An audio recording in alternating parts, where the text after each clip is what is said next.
Hello बच्चों।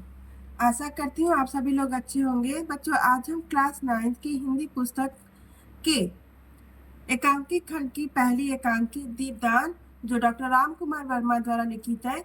एकांकी का सारांश सुनने से पहले हम इसकी कथा वस्तु जानेंगे और इसका उद्देश्य। तो पहले तो ये है कि डॉक्टर राम कुमार द्वारा रचित दीपदान एकांकी एक ऐतिहासिक एकांकी है और प्रस्तुत एकांकी राजवंश पर उत्तराधिकारी पाने के लिए रचे गए षड्यंत्र एवं राष्ट्र के प्रति अपने कर्तव्य का निर्वाह करने के लिए पन्नाधाय द्वारा अपने पुत्र को बलिदान करने की कथा वस्तु पर आधारित है। एवं एकांकी का उद्देश्य पन्ना के चरित्र चित्रों में निहित है। ठीक, पन्नाधाय जो देश की रक्षा के लिए अपने पुत्र का बलिदान कर दिया है, इसलिए इस एकांकी का उद्देश्य पन्ना के चरित्र चित्रण में निहित है। पन्नाधाय अपने पुत्र प्रेम से भी अधिक महत्व देश प्रेम और कर्तव्य पालन को देती है। एकांकीकार ने इस एकांकी के माध्यम से और पन्ना के चरित्र के माध्यम से यह व्यक्त किया कि राष्ट्रीय हित के लिए व्यक्तिगत और पारिवारिक हित का भी बलिदान करना पड़ता है। तो बच्चों, ये तो हुआ कथा वस्तु और उद्देश्य। चलिए पहले हम इस सारांश के पात्रों के बारे में जान लेते हैं कि इस एकांकी में कौन कौन से पात्र हैं।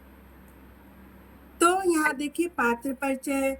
कुंवर उदय सिंह चित्तौड़ के स्वर्गीय महाराणा सांगा के सबसे छोटे पुत्र, राज्य के उत्तराधिकारी। आयु है इनकी 14 वर्ष। बनवीर कौन है? महाराणा सांगा के भाई, पृथ्वीराज का दासी पुत्र और बड़ा क्रूर और विलासी। उसकी आयु है 32 वर्ष। पन्ना कुंवर उदय सिंह की संरक्षण करने वाली धाय माँ और इनकी उम्र है 30 वर्ष। चंदन धाय माँ का पुत्र, साहसी एवं स्नेही, कुंवर का मित्र। इसकी उम्र है 13 वर्ष। सोना रावल स्वरूप सिंह की पुत्री, अत्यधिक रूपवती, नटखट एवं कुंवर उदय सिंह के साथ खेलने वाली और इसकी उम्र है 16 वर्ष। शामली अंतपुर की परिचारिका, इसकी आयु है 28 वर्ष। कीरत राजमहल में जूठी पत्तल उठाने वाला बारी, इसकी उम्र है 40 वर्ष। चलिए तो पहला पैराग्राफ देखा जाए कि एकांकी कहाँ से शुरू होती है। तो एकांकी राजमहल में दीपदान का आयोजन, यही से एकांकी की शुरुआत होती है। क्या है कि चित्तौड़गढ़ के राणा संग्राम सिंह की मृत्यु के पश्चात चित्तौड़गढ़ का वास्तविक उत्तराधिकारी उदय सिंह था, परंतु वह अल्पवयस्क था। अतः चित्तौड़गढ़ की गद्दी उदय सिंह के संरक्षक और संग्राम सिंह के भतीजे बनवीर सिंह को सौंप दी गई।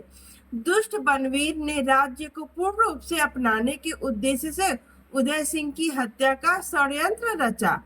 इस कार्य के लिए उसने राजमहल में मयूर पक्ष नामक कुंड में दीपदान महोत्सव का आयोजन किया।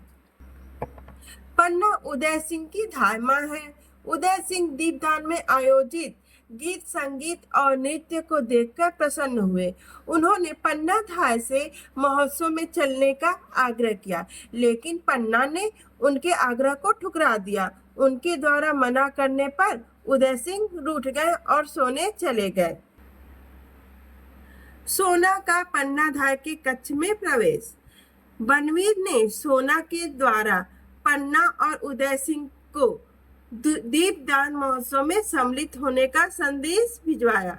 ठीक बच्चों, बनवीर ने सोना के द्वारा पन्ना और उदय सिंह को दीपदान महोत्सव में सम्मिलित होने का संदेश भिजवाया। सोना पन्ना धाय के कमरे में प्रवेश कर उदय सिंह को महोत्सव में ले जाने की जिद करती है, परंतु पन्ना ने उदय सिंह पर खतरे से आशंकित हो उसे वहां ले जाने से मना कर दिया और उसे फटकार कर भगा दिया। चंदन का पन्ना के कक्ष में प्रवेश। चंदन जो कि पन्नाधाय का पुत्र है, सोना के जाने के बाद उदय सिंह को ढूंढता हुआ पन्ना का पुत्र चंदन आता है। चंदन भी अपनी माँ की तरह ही कर्तव्यनिष्ठ था। वह उदय सिंह के साथ भोजन करना चाहता है, किंतु पन्ना उसे उदय सिंह के सोने की बात कहती है। यह सुनकर चंदन वापस चला जाता है। शामली का पन्ना के कक्ष में प्रवेश। चंदन के जाते ही पन्ना की विश्वसनीय दासी शामली घबराती हुई पन्ना के पास आती है और उसे बनवीर द्वारा विक्रमादित्य की हत्या की खबर सुनाती है और यह भी बताती है कि अब बनवीर उदय सिंह की हत्या करने वाला है। वह कहती है कि इस राजमहल को चारों ओर से सैनिकों ने घेर लिया है। शामली की बात सुनकर पन्ना बहुत बेचैन हो जाती है। वह उदय सिंह को लेकर भागने की सोचती है, परंतु महल को सैनिकों द्वारा घेरने के कारण वह विवश हो जाती है, अर्थात वह उसे लेके भाग नहीं पाती है। कीरत का राजमहल में प्रवेश। बनवीर द्वारा रचे गए षड्यंत्र की जानकारी मिलने पर उदय सिंह की रक्षा के लिए पन्ना तुलजा भवानी का ध्यान कर रही होती है। तभी महल की जूठन उठाने वाला कीरत एक बड़ी टोकरी लेकर पन्ना के पास आता है। पन्ना उसे सारी योजना बताती है कि वह कुंवर को अपनी टोकरी में छुपाकर महल से बाहर ले जाए। पन्ना की योजना अनुसार कीरत अपनी झूठी पतली उठाने वाली टोकरी में सोए हुए उदय सिंह को महल के बाहर ले जाने में सफल हो जाता है।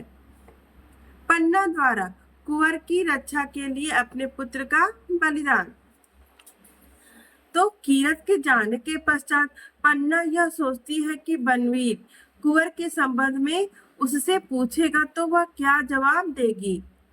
अंत में वह यह निर्णय लेती है कि वह कुंवर की सैया पर चादर उड़ाकर अपने पुत्र चंदन को सुला देगी और इस प्रकार कुंवर के प्राणों की रक्षा के लिए वह अपने पुत्र का बलिदान कर देगी।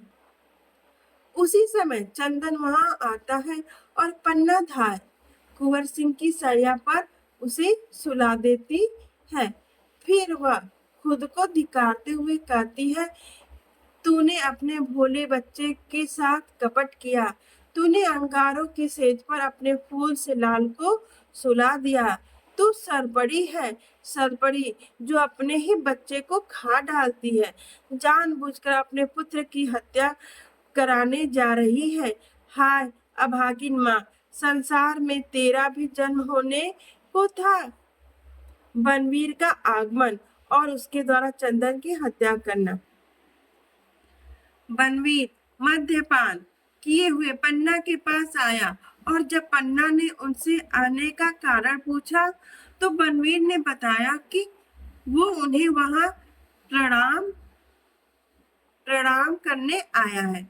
बनवीर को देखकर पन्ना अपने पुत्र की मृत्यु निश्चित समझकर रोने लगी। बनवीर के द्वारा विक्रमादित्य की हुई हत्या की बात सुनकर पन्ना ने उसे धिक्कारा। उसे बनवीर को उदय सिंह की हत्या करने से रोका।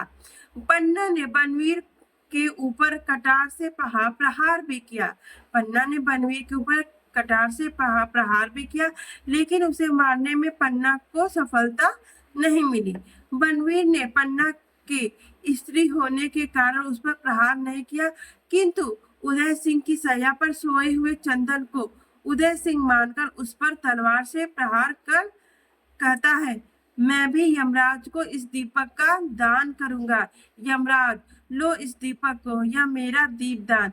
इस प्रकार बनवीर ने चंदन की हत्या कर दी। तो बच्चों, आप लोगों ने कहानी सुनकर ये जाना कि पन्ना धाय ने देश प्रेम और देशभक्ति के और देश की रक्षा के लिए अपने पुत्र का बलिदान कर दिया। कहानी अच्छी लगी हो तो सब्सक्राइब करिए, लाइक करिए, शेयर करिए। धन्यवाद।